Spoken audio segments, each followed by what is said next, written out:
Salam alaikum Aïzet Talaba. Aujourd'hui, on va réaliser le TP, les deux derniers TP, évaluation environnementale et comportementale. Donc, pour l'évaluation de la liberté comportementale, on apprécie le comportement des animaux, un comportement de repos stéréotypé.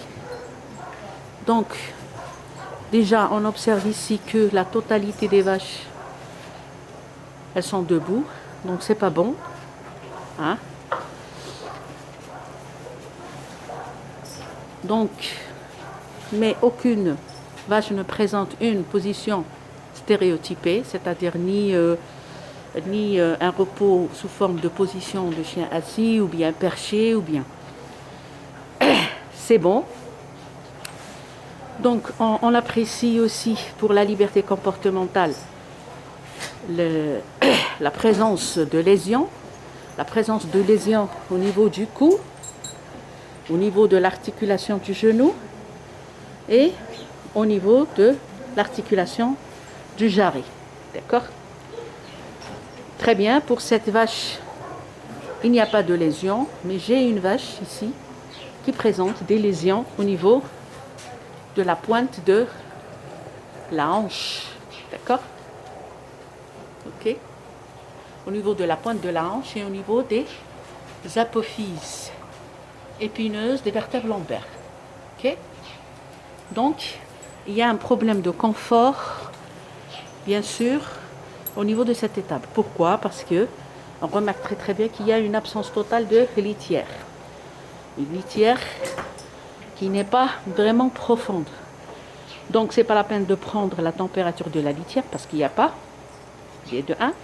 Et c'est pas la peine de faire le test du genou parce qu'il n'y a pas de litière. Donc, je vais me faire mal. D'accord?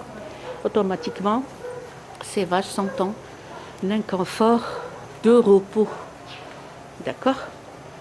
Très bien, concernant l'évaluation de la liberté comportementale, on va l'évaluation de la liberté environnementale.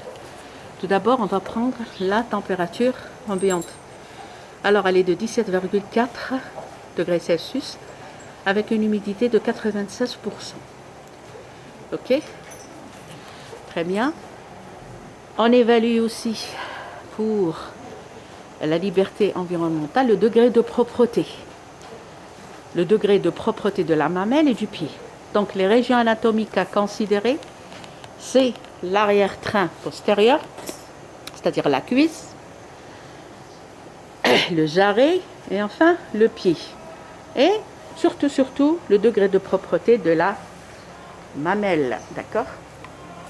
Alors, le degré de propreté de la mamelle, il est important afin d'éviter les problèmes de mamite. Donc, il faut considérer, lorsqu'on prend la notation du degré de propreté, il faut considérer la salissure sèche et agglomérée. D'accord? Alors, je vais essayer de m'approcher au niveau de cette salissure. Donc, c'est une salissure qui est sèche et très agglomérée. Donc, on donne une notation qui n'est pas bon d'un point de vue degré propreté de l'animal. Ok? Donc, c'est inacceptable d'un point de vue pour la qualité du lait. La mamelle, ici, elle est notée d'une notation qui n'est pas bon du tout. Pour le pied, la même chose. On considère la face palmaire. Donc, on observe les onglons accessoires. Alors, les onglons accessoires et bien sûr la corne. Entre l'onglant accessoire et la corne, on évalue. Ok? Très bien. Et la même chose, on considère la salissure qui est agglomérée et sèche. Et voici la corne, bien sûr, du sabot. Donc la salissure, elle dépasse la corne du sabot. Et l'onglant accessoire, et en dessous de l'onglant accessoire aussi, c'est sale. Donc c'est une note qui est inacceptable. ok, d'un point de vue propreté du pied pour éviter bien sûr les boiteries. Donc on apprécie aussi pour dire est-ce que c'est un sol abrasif ou non, les excroissances. Alors les excroissances, c'est un développement excessif de l'onglon, que ce soit externe ou bien interne. Donc au niveau des membres postérieurs de cette vache, donc elle ne présente pas d'excroissance, ok, ni interne ni externe, ok.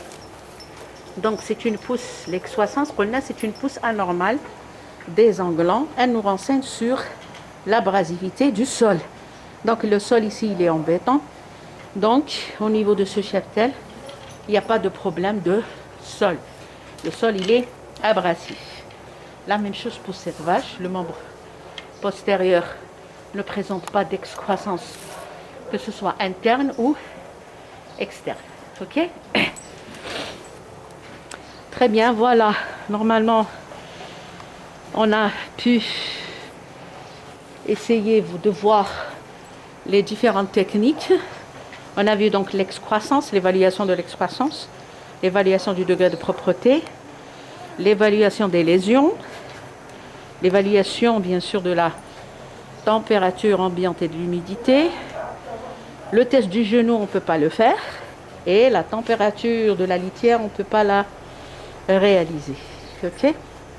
Les comportements stéréotypés, il n'y a pas, mais on a un taux de vaches debout qui est important. Donc, par exemple, ici, on a 4 vaches. 1, 2, 3, 4. Donc, les 4 vaches sont debout. Donc, un taux de 100%, c'est un signe d'inconfort. Voilà, on en a terminé avec les 2 TP, l'évaluation de la liberté environnementale et comportementale. Salam alaikum.